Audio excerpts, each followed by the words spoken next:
कैसे हो प्यारे विद्यार्थियों। स्वागत है आप सभी का आपके ही अपने YouTube channel friend of student में। इस वीडियो क्लास में हम प्रश्नावली 3.2 का तीसरा सवाल सॉल्व करेंगे। इससे पिछली वीडियो क्लास में हमने इस प्रश्नावली का पहला और दूसरा सवाल सॉल्व कर लिया है। आप इन दोनों ही सवालों को इस चैनल पर देख सकते हैं और साथ ही लिंक मैंने इस वीडियो के डिस्क्रिप्शन बॉक्स में भी दे दिए हैं। प्रश्न नंबर 3 हमें दिया है अनुपातों A1/A2, B1/B2 और C1/C2 की तुलना कर ज्ञात कीजिए कि निम्न रैखिक समीकरणों के युग्म संगत हैं या असंगत हैं। तो इस प्रश्न में स्टूडेंट्स हमें ये 5 रैखिक समीकरणों के युग्म दिए हुए हैं, यानी दो दो समीकरणें हमें हर एक भाग में दी हुई हैं। ठीक है, हमें ये बताना है कि ये रैखिक समीकरण युग्म संगत हैं या असंगत हैं, और हमें बताना कैसे है, इन अनुपातों की तुलना करके। तो सबसे पहले मैं आपको A1, A2, B1, B2, C1, C2 समझा देता हूँ। उसके बाद ये संगत और असंगत क्या होता है ये समझा देता हूँ। ठीक है, उसके बाद हम प्रश्न को सॉल्व करेंगे। आप अगर इन दोनों चीज़ों को समझ लोगे तो प्रश्न आप अपने आप से भी सॉल्व कर सकते हो। ठीक, तो देखो फर्स्ट पार्ट में पहली समीकरण है 3x + 2y = 5। तो इसमें ये जो x का गुणांक है 3, ये हो जाएगा A1, और जो y का गुणांक है 2, ये हो जाएगा B1, और ये अचर पद यानी 5, ये हो जाएगा C1।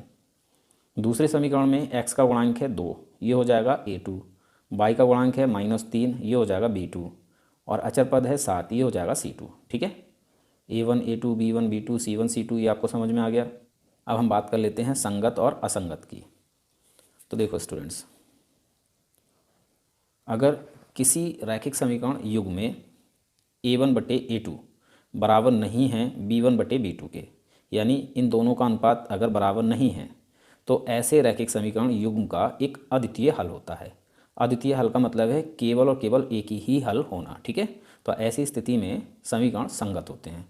और अगर आप ऐसी समीकरणों को ग्राफ पेपर पर व्यक्त करेंगे तो आपको ग्राफ पेपर पर दो प्रतिच्छेदी रेखाएं मिलेंगी, मतलब ऐसी रेखाएं मिलेंगी जो एक दूसरे को किसी एक बिंदु पर प्रतिच्छेद करती हैं। ठीक है, और अगर A1/A2, B1/B2 और C1/C2 ये तीनों ही अनुपात आपस में बराबर हैं, तो ऐसे रैखिक समीकरण युग्म के अनेक हल होते हैं, असंख्य हल होते हैं। ठीक है, और इस प्रकार के समीकरण युग्म संगत होते हैं।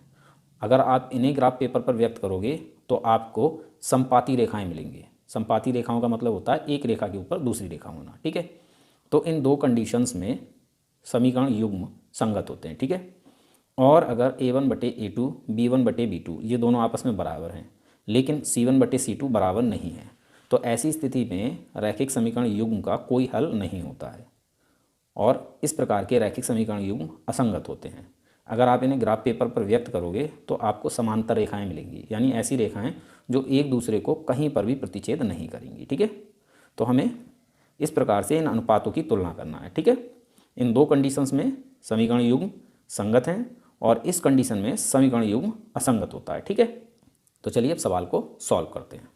देखो स्टूडेंट्स, फर्स्ट पार्ट में हमें समीकरण युग्म दी हुई हैं 3x + 2y - 5 = 0।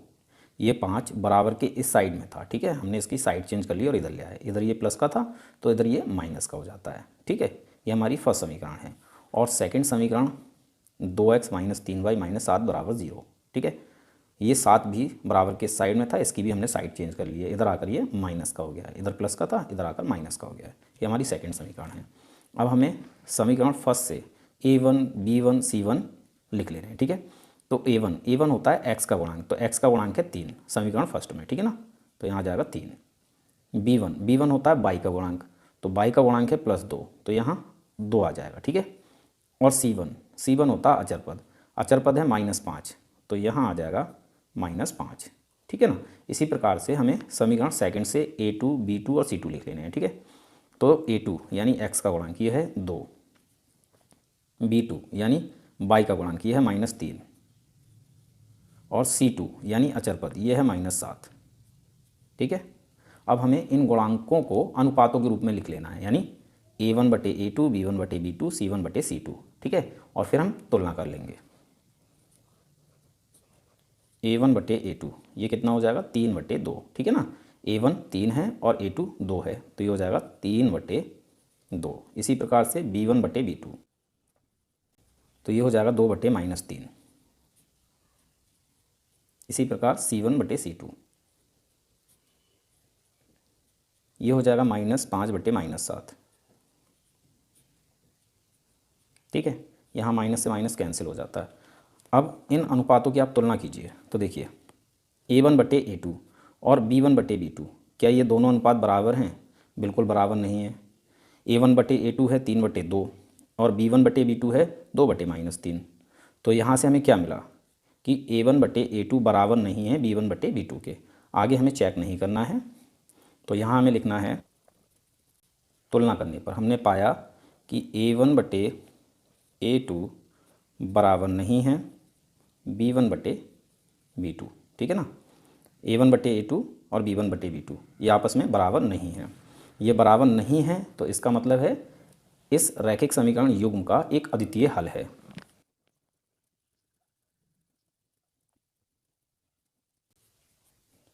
दिए गए रैखिक समीकरण युग्म का एक अद्वितीय हल है, अतः समीकरण युग्म संगत है, ठीक है। क्योंकि ये जो हमें रैखिक समीकरण युग्म दिया है इसमें हमें मिला है A1/A2 बराबर नहीं है B1/B2 के। ऐसी स्थिति में जो रैखिक समीकरण युग्म है इसका एक अद्वितीय हल है, और एक अद्वितीय हल होने के कारण ये रैखिक समीकरण युग्म संगत है, ठीक है। यहाँ हमारा फर्स्ट पार्ट सॉल्व हो जाता है। इसी तरह से हमें आगे के पार्ट सॉल्व करने हैं। तो चलिए नेक्स्ट पार्ट को सॉल्व करते हैं। सेकेंड पार्ट में स्टूडेंट्स हमें समीकरणें दी हैं 2x - 3y - 8 बराबर 0। हमने इस 8 की साइड चेंज की है, ये इधर प्लस का था इधर आकर माइनस का हो गया है। ये हमारी फर्स्ट समीकरण है। और 4x - 6y - 9 बराबर 0, ये हमारी सेकंड समीकरण है। इसमें भी हमने 9 की साइड चेंज की है, ये इधर था इधर लेकर आए, ये माइनस का हो गया, ठीक है। अब समीकरण फर्स्ट से हम A1, B1 और C1 लिख लेते हैं। तो A1 यानी x का गुणांक है समीकरण फर्स्ट में 2, B1 यानी y का गुणांक है -3, ठीक है ना, y का गुणांक -3, और C1 यानी अचर पद ये हो जाएगा -8, ठीक है, -8। इसी प्रकार से समीकरण सेकंड से A2 यानी x का गुणांक 4, B2 यानी y का गुणांक -6, C2 है -9 यानी अचर पद, ठीक है। A1/A2 बराबर हो जाएगा 2/4, ठीक है। ये कैंसिल हो जाएगा, 2 1 कम 2, 2 दूनी 4, तो हमें A1/A2 मिलेगा 1/2, कॉमा B1/B2 ये हो जाएगा -3/-6, माइनस से माइनस कैंसिल, 3 1 कम 3, 3 दूनी 6, तो B1/B2 ये हो जाएगा 1/2, ठीक है। अब C1/C2 तो ये है -8/-9, -9, माइनस से माइनस कैंसिल हो जाएगा, लेकिन संख्याएं कैंसिल नहीं होंगी। तो देखो अब हम इनकी तुलना करते हैं तो हमें देखो क्या मिलेगा। A1/A2 1/2 है और B1/B2 ये भी 1/2 है, यानी A1/A2 और B1/B2 ये दोनों आपस में बराबर हैं, लेकिन C1/C2 ये बराबर नहीं है, ठीक है। तो यहाँ लिखना है तुलना करने पर हमने क्या पाया, हमने पाया कि A1/A2 बराबर है B1/B2 के, लेकिन बराबर नहीं है C1/C2। तो इसका मतलब है ये जो हमें रैखिक समीकरण युग्म दिए हैं इनका कोई भी हल नहीं है। अब कोई भी हल नहीं है तो ये युग्म असंगत है।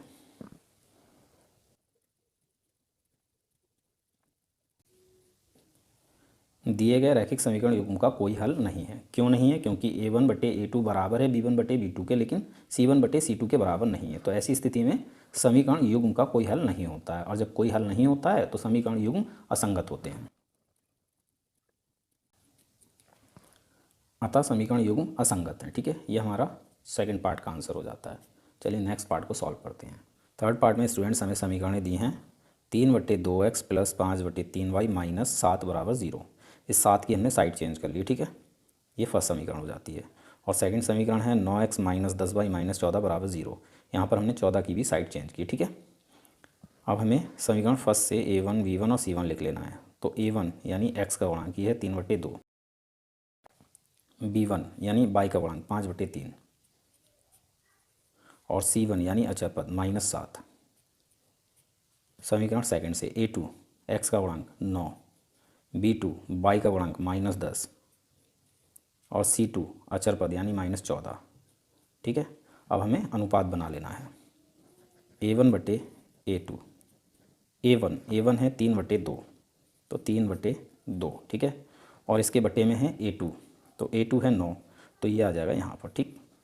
3 1 कम 3, 3 3 9, तो हमें मिलेगा 1/2 3 6। A1 बटे A2 हो जाता है 1/6। इसी प्रकार से B1 बटे B2, B1 बटे B2, तो B1 है 5/3, 5/3, ठीक है। और यहाँ आ जाएगा B2 यानी -10, ठीक। 5 एकम 5 और 5 दूनी 10, तो B1 बटे B2 मिलेगा 1, 1 और बटे में 3 दूनी 6 माइनस का 1/6, ठीक है।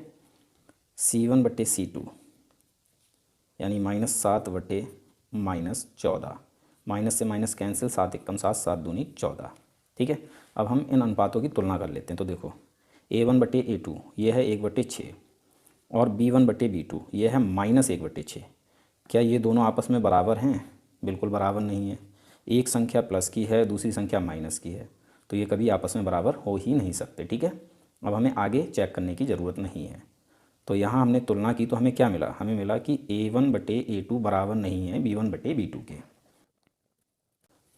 तुलना करने पर हमने पाया कि A1 बटे A2 बराबर नहीं है B1 बटे B2।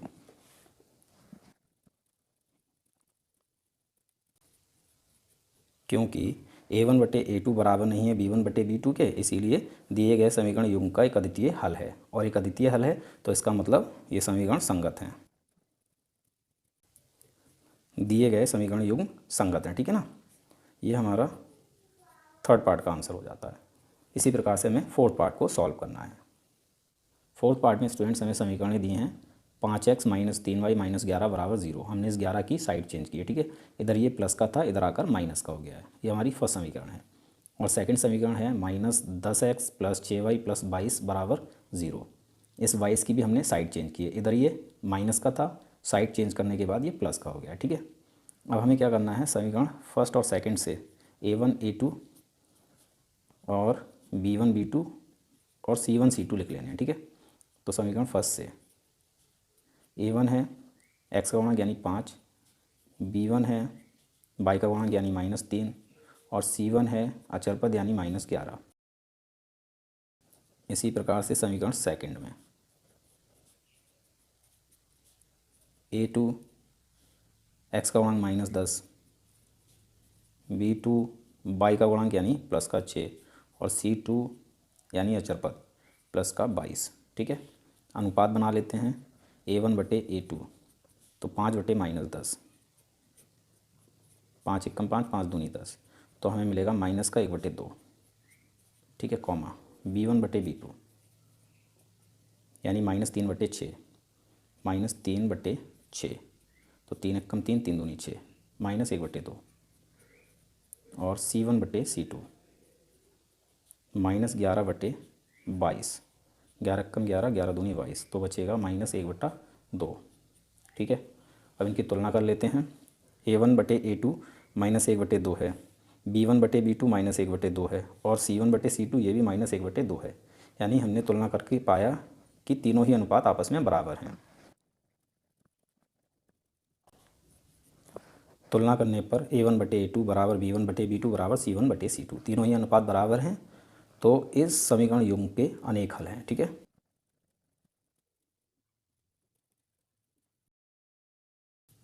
क्योंकि तीनों ही अनुपात आपस में बराबर हैं, इसीलिए दिए गए समीकरण युग्म के अपरिमित रूप से अनेक हल हैं। अपरिमित रूप से मतलब असंख्य रूप से अनेक हल हैं, ठीक है। अतः समीकरण युग्म संगत हैं। इसी प्रकार से हम फिफ्थ पार्ट को सॉल्व करेंगे। फिफ्थ पार्ट में स्टूडेंट्स हमें समीकरण दी हैं 4/3x + 2y - 8 बराबर 0। 8 की हमने साइड चेंज की है, ठीक है। और दूसरी समीकरण है 2x + 3y - 12 बराबर 0। यहाँ पर हमने 12 की भी साइड चेंज की है। समीकरण एक से A1 है 4/3, B1 है 2 और C1 है -8। और समीकरण 2 से A2 है 2, B2 है 3 और C2 है -12। अनुपात बनाते हैं A1 बटे A2, तो A1 है 4/3 और बटे में आ जाएगा A2, A2 है 2, ठीक है। 2 से 4 2 बार में कैंसिल, तो हमें मिलेगा 2/3। B1 बटे B2, B1 है 2 और B2 है 3, तो 2/3, कॉमा C1 बटे C2, C1 है -8 और बटे में -12, माइनस से माइनस कैंसिल, 4 से 4 दूनी 8, 4 तियाँ 12। यहाँ पर भी 2/3, 2/3, 2/3, ये 2/3 हो जाता है, ठीक है। यहाँ पर भी तीनों ही अनुपात बराबर हैं। तुलना करने पर A1/A2 बराबर है B1/B2 बराबर है C1/C2, तीनों ही अनुपात बराबर हैं, तो इस समीकरण युग्म के भी अनेक हल हैं, क्योंकि तीनों ही अनुपात आपस में बराबर हैं। जब तीनों अनुपात आपस में बराबर होते हैं तो दिए गए समीकरण युग्म के अपरिमित रूप से अनेक हल होते हैं, ठीक है। और जब हल होता है तो युग्म संगत होते हैं, अतः समीकरण युग्म संगत हैं, ठीक है। यहाँ हमारा आंसर कंप्लीट हो जाता है। तो उम्मीद करता हूँ सवाल आपको समझ में आ गया होगा। मिलते हैं अपने अगली वीडियो क्लास में। इस वीडियो क्लास को देखने के लिए आप सभी लोगों का बहुत बहुत धन्यवाद। अगर सवाल आपको समझ में आ गया है तो प्लीज़ इस वीडियो को एक लाइक ज़रूर करें।